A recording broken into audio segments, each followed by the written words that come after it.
bem-vindos à PUC Paraná, todos os estudantes que estão ingressando, voltando de férias.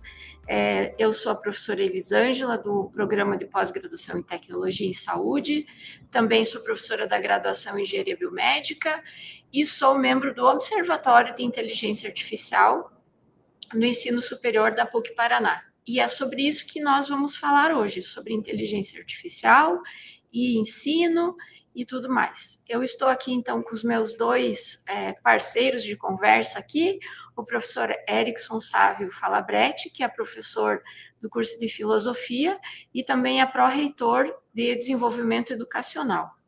Além disso, ele é tutor aqui de dois bichinhos, três, né, professor Erickson? Ele é tutor, então, da Lola, da Mimi, que são duas gatinhas, e do Marx, que é um cachorrinho. Quer dizer oi aí para o pessoal, professor Erickson? Boa tarde, gente. Obrigado, Elisângela, aí por essa conversa, por esse bate-papo. Bom, vamos conversar sobre um assunto fundamental aí, que é sobre IA. Então, espero ter uma conversa bem agradável aí com todo mundo. E estamos também aqui com a Juliana, né? A Juliana Nunes, que é estudante do 8º período do curso de Medicina da PUC, né? Veio aqui conversar conosco hoje. Também é a tutora de uma cachorrinha chamada Nutella. Quer dar oi para o pessoal, Juliana? Oi, gente, é um prazer estar aqui com vocês hoje também. Sejam bem-vindos à PUC. Vamos conversar aí, acho que vamos ter uma conversa bem legal aí. Então tá, então vamos começar a nossa conversa aqui. Eu vou fazer uma pergunta para Juliana. Né? Juliana, você tem utilizado a inteligência artificial, essas ferramentas de inteligência artificial na universidade, para os seus estudos? Como que é isso? Eu uso muito a inteligência artificial na faculdade.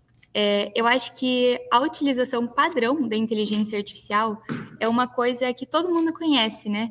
Então, a correção de texto, tanto gramatical quanto para deixar um texto mais bonito, a parte de tradução é uma coisa que todo mundo conhece. Então, o que eu vou trazer para vocês aqui são dicas que eu acho que pouca gente conhece dentro desse universo gigantesco que a inteligência artificial pode facilitar a graduação para a gente. Quando a gente sai do ensino médio e vem para a faculdade, a gente fica muito perdido. Porque no ensino médio, a gente sempre tem tudo muito bonitinho. A gente chega em casa e sabe que a gente precisa ler da página tal a tal, fazer de tal a tal questão, e na faculdade tudo fica muito mais amplo. É super normal a gente ficar super perdido e não saber direito como estudar, o que eu preciso fazer, né? Então, isso é uma coisa que a inteligência artificial pode facilitar para a gente. Então, a gente pode mandar a nossa grade horária, por exemplo, para alguma inteligência artificial e pedir para ele montar um cronograma de estudos completo para a gente. Você pode mandar para ele a sua data da prova, que horário você tem disponível para o seu estudo, e ele monta certinho, do início da tua aula até a data da sua prova, que dia você precisa estudar cada tema, quanto tempo você precisa estudar cada tema, para você ter um excelente desempenho na sua prova. Outra coisa que a inteligência artificial também pode fazer para você é uma planilha de desempenho para você conseguir acompanhar todo o seu desempenho em cada matéria. Isso é uma coisa que facilita muito a tua organização em cada período da faculdade.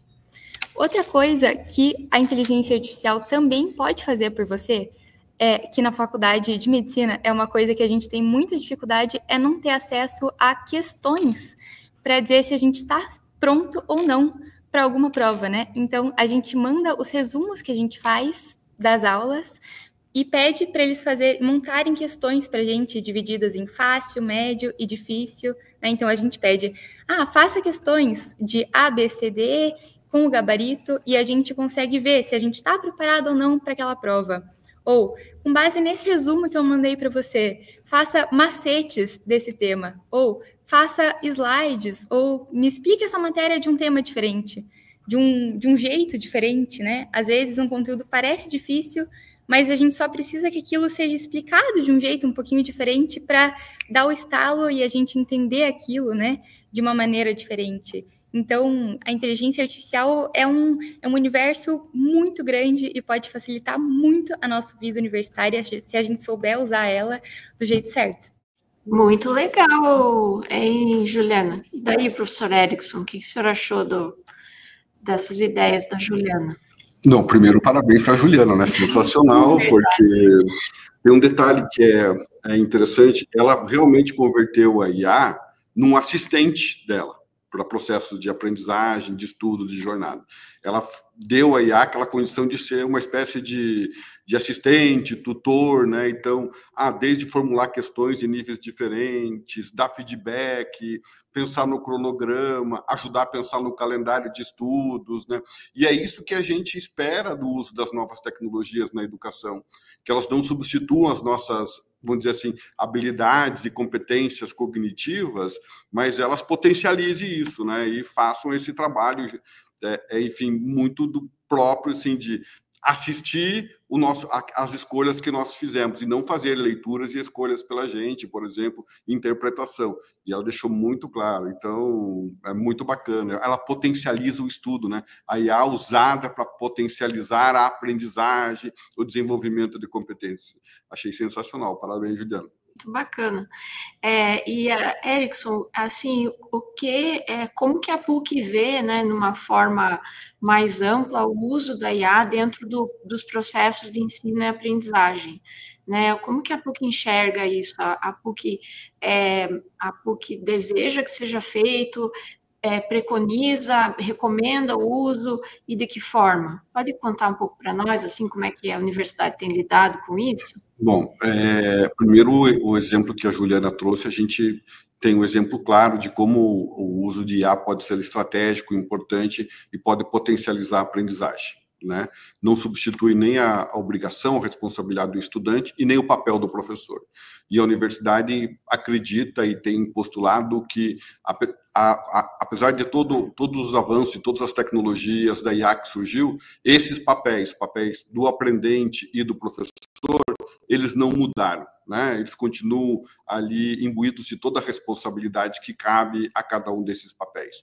Mas nos dois casos, tanto do professor quanto do estudante, eu sou professor, a IA também apresenta uma série de possibilidades importantes, né? Então, quando eu vou fazer um planejamento de aula, é interessante, por exemplo, saber as possibilidades que eu tenho para conduzir aquela aula, quais são as metodologias que eu posso empregar, quais são os autores que eu posso abordar, quais são as questões que eu posso levantar para os alunos, o tipo de discussão. Então, ajuda eu a pensar e a enriquecer o meu repertório como professor. O que acontece quando nós tivemos no final de 2022, 2023, ali no começo, o surgimento do ChatGPT, a universidade, de maneira muito rápida, olhou para todas as consequências, para todos os impactos, a gente sabe que é bastante, do uso de IA na universidade. A gente tem pesquisas que dizem que hoje 90% dos estudantes universitários usam alguma ferramenta de IA. E essas mesmas pesquisas nos mostram que 70% dos estudantes, mesmo quando recomendados a não usar, fazem uso. Então, fazer o uso de IA hoje para processo de aprendizagem, de pesquisa, é uma realidade que não tem volta. Então, o que a gente tem que fazer? Nós temos que promover o uso responsável, o uso crítico. E em 2023, nós fundamos, né, o Observatório do Uso de IA na PUC. Você, né, Elisângela, é uma das pioneiras do uso de IA aqui na PUC, do Observatório, uma das criadoras do Observatório, junto comigo, com a professora Ana, né? E uma das primeiras ações do Observatório foi redigir uma política, um conjunto de diretrizes para o uso de IA. O que esse conjunto de diretrizes tem colocado?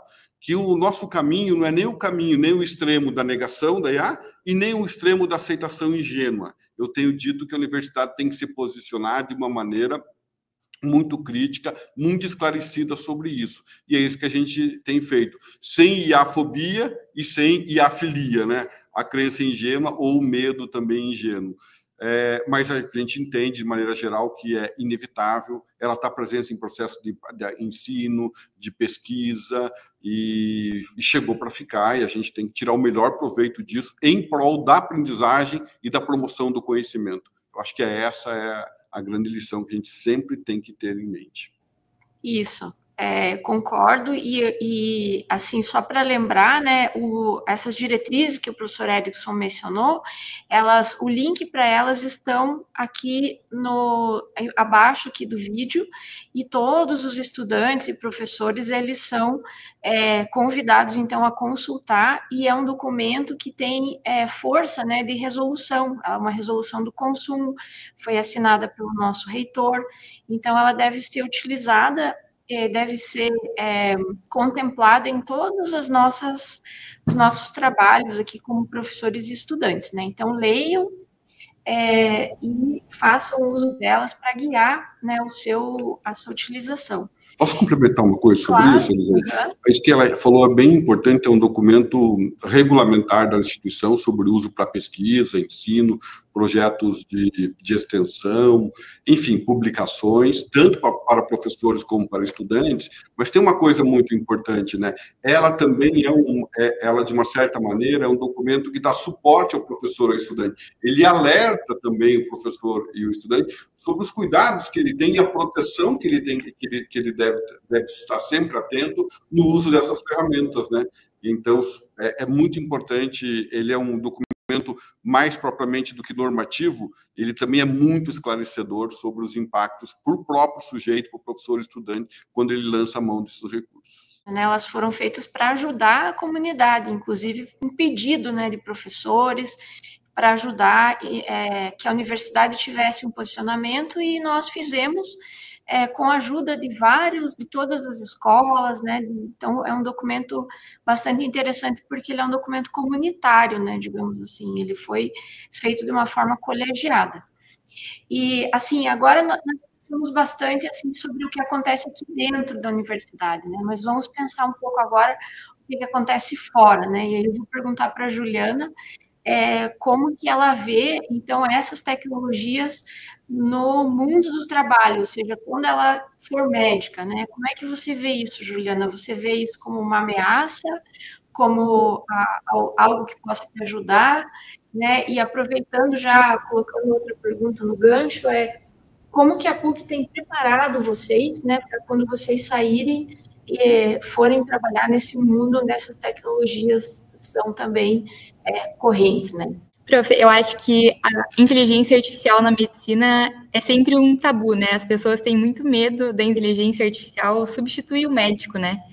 E eu tenho plena convicção de que a inteligência artificial não vai substituir o médico. Uma coisa que a gente aprende muito aqui na medicina da PUC é a importância da empatia, do cuidado, do olhar, do carinho, né? Do afeto que o médico precisa ter com os nossos pacientes. E isso é uma coisa que a inteligência artificial nunca vai conseguir nos substituir, né? A inteligência artificial nunca vai conseguir dar esse calor que o humano consegue dar. Mas é inegável que a inteligência artificial está aí para nos auxiliar, né? Hoje, existem inúmeras plataformas que nos auxiliam em diagnóstico, que nos auxiliam em tratamento, em conduta, né? E é inegável que existem hoje inúmeras plataformas que nos auxiliam no diagnóstico, no tratamento, no manejo terapêutico, né? E a PUC hoje nos disponibiliza, por exemplo, o UpToDate, que é uma plataforma incrível que une tudo que tem de tecnologia de ponta hoje na medicina.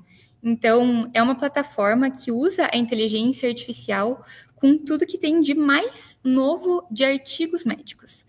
Então, dentro dessa plataforma, tem todas as calculadoras mais novas da medicina, que a gente faz muito uso nos ambulatórios acadêmicos, nas unidades básicas de saúde. Então, calculadoras de risco cardiovascular, calculadoras de taxa de filtração glomerular, que a gente coloca todas as informações do paciente. Então, além da gente conseguir dar essa informação para o paciente, né, a gente tem acesso ali aos artigos daquilo de mais novo que tem ali, junto com recomendações de tratamento, recomendações de manejo para aquele paciente, né? Mas, claro, a gente tem que pegar aquilo, tem que adaptar para a realidade daquele paciente e tem que fazer tudo aquilo com um carinho, né? tendo em vista o que aquele paciente precisa, não só de tratamento, mas a realidade daquele paciente, né? E isso é uma coisa que vem para unir o carinho junto com a inteligência artificial, né? Então, toda a empatia que a PUC nos ensina com a inteligência artificial. Então, eu acredito que nunca substituir, mas vem aí muito para somar. Então, a PUC prepara muito a gente para o futuro da inteligência artificial e já vem preparando a gente para usar essa tecnologia aí, né? Então, eu acredito que a inteligência artificial não vem para substituir o médico, mas sim para unir o que a PUC ensina para a gente de carinho, de empatia e de cuidado que todo médico precisa ter, e todo o conhecimento que a inteligência artificial vem para agregar para a gente, junto com todas essas plataformas que a PUC já disponibiliza e prepara a gente para usar no nosso futuro ambiente de trabalho. Muito legal, Juliana, porque é isso mesmo, né? Então, nesse mundo aí, com essa grande diversidade, né, disponibilidade de ferramentas, os profissionais de todas as áreas, e você deu um ótimo exemplo na área médica, vão ter que saber tirar proveito disso, né? E muitos estudantes, às vezes, chegam para nós com essa angústia, né? Ah, será que a IA vai nos substituir? A minha profissão não vai ser mais, não vai existir mais. Mas não é assim, né, que funciona. E, então, assim, para complementar, eu vou pedir agora para o professor Erickson, né, nos dar um panorama, né, de tudo que a PUC já faz, né, ou já tem sobre esse assunto de inteligência artificial acontecendo, já acontecendo há muito tempo, né, antes mesmo do observatório. O observatório é bastante voltado para ensino, mas nós já temos coisas acontecendo na PUC. Aí que o professor contasse um pouquinho mais, né, dessa história da IA na PUC e o que está acontecendo de mais legal e mais novo agora, né? Bom, primeiro falar depois da Juliana é muito bom, né? Porque ela inspira a gente, dá enfim, os ganchos importantes para que a gente possa pensar. Eu estava lembrando aqui do nosso documento, das diretrizes, né? E um dos primeiros princípios que a gente tem lá, na verdade, quando nós formulamos, né, ela parte de alguns princípios, está a centralidade do ser humano. E que o uso de IA, ele não substitui o ser humano de maneira nenhuma, e a ideia da imprescindibilidade do ser humano, que é um valor permanente, é um valor da PUC, é um valor humanista, né, um valor de uma educação humanista, e a Juliana falou muito bem, quer dizer, tem coisas que a gente faz na relação com as pessoas, com o mundo, com o outro, que uma máquina não vai fazer, quer dizer, tem uma maneira de a relação do cuidado com o outro, da empatia, ela falou muito bem sobre isso. Então, eu tenho a impressão de que, quando a gente foca no desenvolvimento do ser humano, das nossas qualidades essenciais, das nossas competências mais fundamentais, daquilo que nos faz verdadeiramente ser humano, isso jamais vai ser superado por uma IA, e a gente espera esse tipo de tratamento em todas as profissões. Isso eu vejo sempre como um lado muito positivo, viu, Elisângela e Juliana, o fato de que talvez a gente vai para um extremo e isso faz com que a gente repense o que a gente tinha esquecido, né? Tem uma frase que eu gosto muito do Pasteur, que ele falava sempre assim: se um pouco de ciência e de razão nos afasta de Deus, muita ciência e muita razão nos aproxima de Deus. Então, a gente pode dizer assim, um pouco de tecnologia nos afasta do ser humano, muita tecnologia, quem sabe, volte a fazer com que a gente repense de maneira e nos aproxime mais como pessoas entre seres humanos, tá? Então, acho isso fundamental. Aqui na PUC, enfim, tem trabalhos sobre IA que vão muito antes do surgimento dessas ferramentas aí, dessa popularização dos chats, né, como o ChatGPT, DeepSeek e outros, né. A gente tem programas de pós-graduação de estrito senso que tem linhas de pesquisa dedicadas ao uso de IA, né? Você mesmo trabalha num programa de estrito senso da área da saúde que tem usado a IA para pensar o desenvolvimento de tecnologias, de ferramentas, né, para responder melhor a alguns dramas, algumas doenças, algumas patologias que afligem a população. Nós temos um programa também de pós-graduação da área de informática, né, também tem linha de pesquisa IA, a gente tem pesquisas já na graduação com estudantes de PIBIC que já estão pesquisando esse tema. Nós entramos no ano passado o segundo ano, ou a segunda rodada da oferta de competências digitais docentes, né? E estamos realizando uma série de oficinas de formação docente para que os professores se apropriem dessas ferramentas, né? A gente fala aí, enfim, uma caminhada que tem que ser minha, tem que ser de todos os professores, de literacia digital.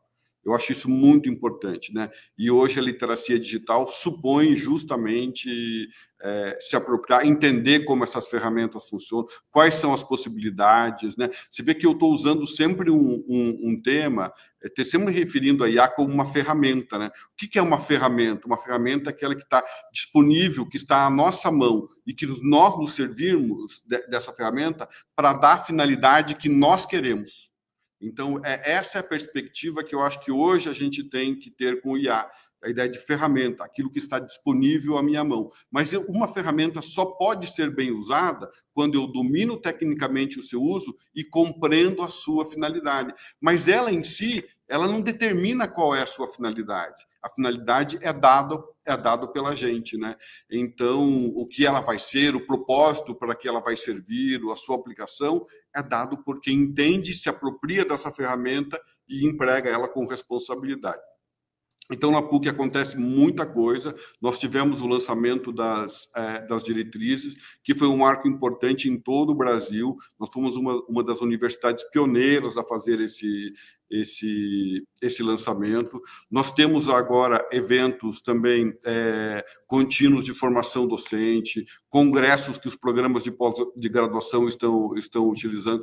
Então, hoje é um tema que ele é cercado de todos os lados aqui da universidade, debatido, dado a sua centralidade, a sua importância para processos de ensino, pesquisa, aprendizagem, gestão, né? Então, a IA está envolvido em tudo. Agora, em 2025, o CREARE, junto com o Observatório, também vai oferecer para a comunidade alguns eventos, né? Formações, publicações também. Nós estamos incentivando os professores. Nas nossas oficinas que nós temos, como, por exemplo, de formação entre pares, de comunidade, nós estamos solicitando que os professores compartilhem as melhores práticas, né? Então, eu acho que isso é muito importante, que a gente caminhe junto, sempre de maneira muito esclarecida, consciente, para que a gente mantenha esse princípio da centralidade do ser humano ou da imprescindibilidade do ser humano. Agora, falando como observatório, né? No ano passado, nós olhamos muito para os professores, né? Então, fizemos várias ações voltadas aos professores, envolvendo os professores, principalmente na construção das diretrizes. E esse ano nós vamos olhar, né, nos voltar mais aos estudantes. Então, vocês vão ouvir falar de nós. Nós vamos pedir a participação de vocês, então esperamos que participem, né? Então, nós vamos fazer mais ações e também informações voltadas para os estudantes também, né? Não só os professores. Então, espero que nós possamos nos encontrar, né, outras vezes aí ao longo desse ano. A gente já está terminando, né, o nosso tempo, então espero que vocês tenham gostado da nossa conversa, que vocês tenham aprendido com ela, né? Curta, comente, compartilhe, aquela história que todos falam, e esperamos aí que vocês tenham um excelente ano de estudos, né, e também um excelente tempo na PUC, né? Então, acho que vamos ficando por aqui. Eu me despeço, então, um abraço para todos. Muito obrigada, professor Erickson, muito obrigada, Juliana. Foi excelente conversar com vocês.